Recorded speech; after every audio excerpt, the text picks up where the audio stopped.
निधि की शादी किशन नगर में जतीन के साथ हो जाती है। उसकी 2 सास थी, एक तो उसकी सास और एक उसकी दादी सास। निधि स्वभाव में बड़ी ही चंचल स्वभाव की थी और ये बात उसकी सास को बिल्कुल पसंद नहीं थी। एक दिन निधि हेडफोन लगाकर गाने सुन रही होती है और नाच रही होती है, तभी उसकी सास वहाँ आ जाती है।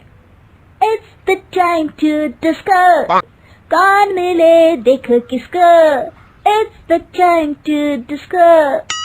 निधि जैसे ही मुड़ती है, उसकी सास वहाँ खड़ी होती है।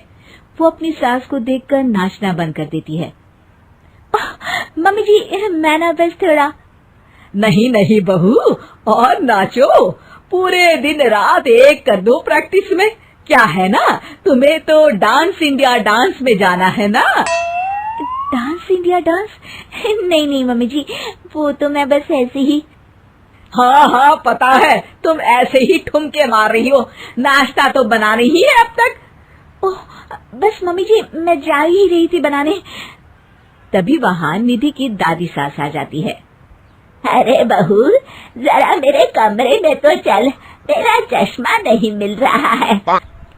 माँ जी, चश्मा मिलेगा भी कैसे, वो तो आपने अपने सर पर लगा रखा है। भूल गई थी मैं। सास वहाँ से चली जाती है और दादी सास निधि की तरफ देखकर मुस्कुराती है और आंख मारती है। अगले दिन निधि टीवी देख रही होती है, तभी वहाँ उसकी सास आती है और कहती है, बहू ये क्या, दिन भर टीवी के सामने अपनी आंखें खराब करती रहती है तू। मम्मी जी वो कोई काम नहीं था, तो मैंने सोचा कि टीवी ही देख लूं। अच्छा, काम नहीं था, कोई नहीं, रात में घर में कुछ रिश्तेदार आ रहे हैं, उनका खाना बनाना है। चलिए बहुरानी जी। हैं? कितने लोग आ रहे हैं मम्मी जी? यही कोई 10-12 लोग होंगे। अभी से ही लग जाओ काम पर, समझी। उनकी खातिरदारी में कोई कमी नहीं रहनी चाहिए। सास वहाँ से चली जाती है। बाप रे, 10-12 लोग, इतने लोगों का खाना, इतना खाना तो एक साथ मैंने कभी नहीं बनाया। निधि रसोई में जाती है और सब्जी काटना शुरू करती है। सब्जी काटते हुए काफी वक्त बीत जाता है, तभी उसकी सास आती है।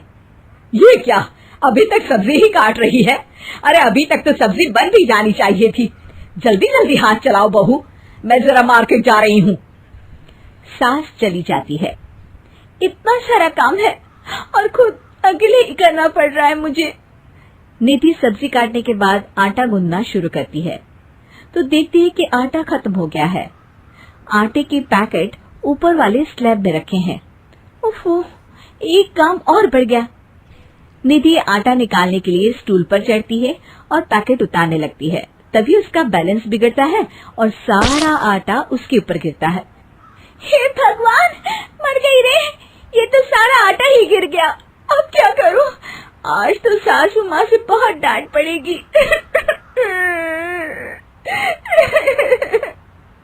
तभी उसकी दादी सास को रोने की आवाज आती है और वो रसोई की तरफ आ जाती हैं। देखती है कि निधि आटे में लथपथ जमीन पर बैठी है और पूरा आटा रसोई में बिखरा हुआ है। अरे बहू, ये क्या हालत बना रखी है तूने अपनी? मेहमानों के आने का वक्त हो गया है और रसोई की ऐसी हालत है।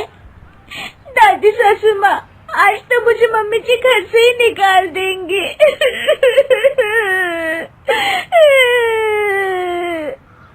ओफो, रोना बंद भी करो और जल्दी से सफाई शुरू करो। चलो, खाना मैं बना देती हूँ। निधि सफाई में लग जाती है और दादी सास झटपट सारा खाना बना देती है। रात में सारे मेहमान खाने पर बैठते हैं। लीजिए ना, आज तो सारा खाना हमारी बहू ने बनाया है। सब खाना शुरू करते हैं। कैसा लगा आप लोगों को बहू के हाथ का खाना? खाना तो बहुत ही अच्छा बना है। हाँ हाँ, और ये पालक पनीर तो बहुत ही अच्छा है। ये सुनकर निधि बहुत खुश हो जाती है और अपनी सास की तरफ देखती है, तो देखती है कि उसकी सास तो कुछ भी खा ही नहीं रही होती। अरे मम्मी जी, आप लीजिए ना, मैं परोसती हूँ आपको। ये लीजिए पालक पनीर और ये लीजिए रोटी। सास जैसे ही खाने का निवाला खाती है तो अपनी बहू की तरफ देखती है कैसा बना है खाना मम्मी जी? सास दादी सास की तरफ देखती है। अब बहुत अच्छा खाना बना है। दादी सास समझ जाती है कि उसकी बहू को पता चल गया है कि खाना उन्होंने बनाया है, और निधि ये सोचकर घबरा रही होती है कि अब उसकी सास उसका क्या हाल करेगी। सारे मेहमान चले जाते हैं। बहू, तुम्हें शर्म नहीं आती? सारा खाना तुमने सासू माँ से बनवाया? नहीं मम्मी जी, वो दरअसल आटा। तभी दादी सास वहाँ आ जाती है और निधि की बात काटते हुए कहती है, अरे बहू, मेरी थोड़ी सी तबीयत ठीक नहीं लग रही, तू जरा डॉक्टर को तो बुला दे। अरे सासू माँ, क्या हो गया आपको? चलिए कमरे में आइए आप। सास निधि की दादी सास को अंदर लेकर जाती है और दादी सास एक बार फिर से निधि की तरफ देखकर मुस्कुराती है। दादी सास ने मुझे फिर से बचा लिया।